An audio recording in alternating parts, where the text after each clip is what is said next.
I am so excited to sail on the maiden voyage of the Disney Adventure from Singapore. However, there has been quite a lot of logistics to plan for this trip, so I have to think about the pre-cruise portion. The holiday doesn't just start when you get on the ship. Where will we stay before we embark on the Disney Adventure? How will we get there? So transfer options from the airport to the hotel and then the hotel to the cruise terminal. I've been doing some research and I'd like to share what I've learned so far so that this might help you if you're planning a trip on the Disney Adventure. I also know that if your embarkation morning feels rushed or stressful, this can take the shine off the first day on the ship. So do stay tuned for my embarkation day tips too. Let's get into it.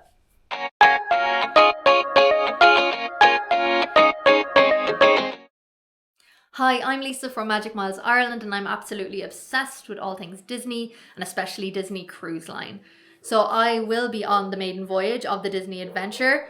Also, I will be sailing on the Disney Dream in May, and I will be sailing on the Disney Treasure and Disney Fantasy in October, and those will be Halloween on the high seas sailings. So if you're interested in Disney Cruise Line content, then please do subscribe to the channel so that you don't miss any of the upcoming videos on those sailings. A couple of things to look into before you fly if you're traveling to Singapore from overseas. Do make sure that 3 days prior to your arrival in Singapore, you have submitted your Singapore arrival card. You also need to submit this, I believe, before you debark the Disney Adventure. Make sure that your passport has at least 6 months validity on it. And do look at eSIM options before you arrive in Singapore for your mobile phone. I use Airalo, but you can also get eSIMs with the likes of Revolut if you have that option. So how many nights should you arrive before your cruise? Ideally, you're going to want to arrive at least one night before. It is going to depend on where you are traveling from in the world. So for myself, it is a 15-hour flight from Ireland to Singapore with a stopover in the middle in Abu Dhabi. So that's quite a long flight. If you're flying long haul, you're definitely going to want to arrive a couple of nights before. And that is ideally so that you can try and get over the jet lag, because that's going to be a factor. So for myself, I will arrive 3 nights before the cruise. This should give time to adjust to Singapore time, get over the jet lag, and also take in some touristy spots as well in Singapore. In terms of where you should stay when you arrive in Singapore, that will depend on whether you want to utilize Disney Cruise Line's transport. The hotels that they recommend are Marina Bay Sands, Raffles Singapore, and Shangri-La on Sentosa. These are the hotels that you can get Disney transport from to the cruise terminal. Now, the Shangri-La is, I think, the most family orientated of these options. It is the one recommended for people with children. Marina Bay Sands and Raffles are definitely kind of premium upscale options. These are going to be probably slightly more expensive than other hotel options that you can get in Singapore. But of course, if you want to use DCL transport, you need to pick one of these 3.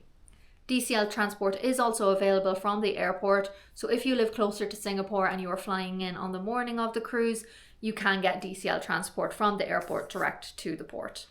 One of the advantages of using DCL transport is the ease of luggage handling and also the earlier port arrival time that you will get. So the port arrival time is the time that you and your party may arrive at the pier to board the ship. Ordinarily, if you're not using DCL transport, then you select your port arrival time during check-in. But if you are using DCL transport, this is automatically assigned for you, and you do tend to get an earlier boarding group if you use DCL transport options. If you decide to not stay at one of the Disney recommended hotels and would like to just make your own way to the port, that shouldn't be an issue because Singapore is actually quite small. There's a couple of areas that are recommended to stay in when you're cruising. So for example, the Marina Bay area, this is the closest area to the cruise terminal. It's close to a lot of the major tourist attractions in Singapore. It is a little bit more premium in its pricing, but that is due to it being so well located. Alternatively, you could look at the Chinatown area. This is also really well located. Hotels are going to be good value there, and the transport options are really good too. If you are traveling with children, you might want to consider staying on Sentosa. This is a more resort feel. It is family friendly. It is a little bit further out, but it is considered to be quite relaxing. It's also very close to Universal Studios if you plan to incorporate that into your trip. I believe that public transport is somewhat limited back to the mainland and accessible mostly by the monorail and walking, so that is something to factor in. The other option is to stay close to the airport area, obviously very practical, easy transport, lower stress if you're flying in closer to your cruise, and you can avail then of the Disney Cruise Line transport from the airport. So for us personally, we have decided not to stay at one of the Disney recommended hotels, and that is just simply because Singapore looks small enough and easy enough to navigate by ourselves. So we have decided to stay at the QT Hotel Singapore, which is in the Marina Bay area. And we chose this hotel because, number one, it had breakfast included, always very important. It is also central enough for us to do sightseeing in the days before the cruise, and it is close enough to the port that we will be able to avoid any stress on embarkation day. It is very close to all the transport links as well, so the rail network and multiple bus services. Looking at how you can get from the airport into Singapore to your hotel, you have a couple of different options available. So the Uber equivalent in Singapore is a company called Grab. This seems to be the most popular and most recommended option. There's also other companies, I believe, called CDG, Tada and Gojek. You do also have the option of the MRT, which is the Mass Rapid Transit Rail Network. Singapore transport is apparently incredibly efficient and very cost efficient too, and most hotels are within 20 to 30 minutes of the airport, and then also they're very close to the cruise terminal too. Looking at the luggage drop procedures, if you are availing of DCL transport, then you will be emailed in advance and told how your luggage will be managed and what to expect. You will be told what time you should meet your DCL representative in the lobby of your hotel on the morning of embarkation. Your luggage will be tagged as part of the service. When you're arriving at the pier, a Disney Cruise Line representative will meet your coach and will handle your bags for you. And then when you arrive to your room on the ship later in the day, your luggage will be there for you.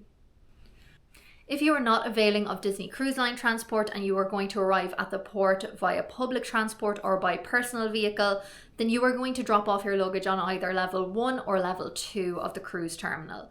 A Disney Cruise Line rep will be there to take your luggage and to provide you with luggage tags.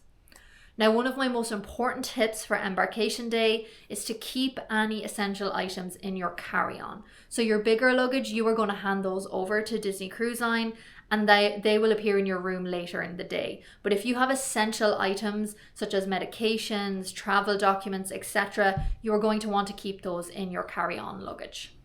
On the morning of your cruise, you are going to receive a mandatory health questionnaire, and you need to make sure that you have that completed before you embark on the cruise. You also need to make sure that you have your port arrival form with you, either a printed version or a digital version. And you also are going to need to have your ID that you used during the check-in process. So if you used a passport, then you need to have that on you. So these are items that you're going to want to have on your person in your carry-on. You also need to make sure that you have downloaded the Disney Cruise Line Navigator app. This is so important. When you get to the port, you're then going to be able to connect to the Disney Wi-Fi, and it's going to allow you to start looking at your onboard schedule and seeing what is coming up in terms of different activities and the times for the sail away party and for the shows and for your dining. So the app is so important. I would recommend actually downloading the app well in advance of your cruise and getting familiar with how it works. It's just going to make it so much easier on embarkation day. I hope that you have found these embarkation day tips helpful and that they will help you to have a smoother and stress-free embarkation on the Disney adventure. I hope that you have found the video helpful overall. If you do have any other questions on planning your cruise in Singapore, please do leave them in the comments below. I'm happy to answer anything I can. And do also subscribe to the channel and stay tuned for upcoming cruise videos, both from the Disney Adventure and from my future cruises. I have quite a few coming up this year, and I'm going to be sharing as much as possible. Thanks so much for watching. See you on the next one, and let's turn your miles into magic.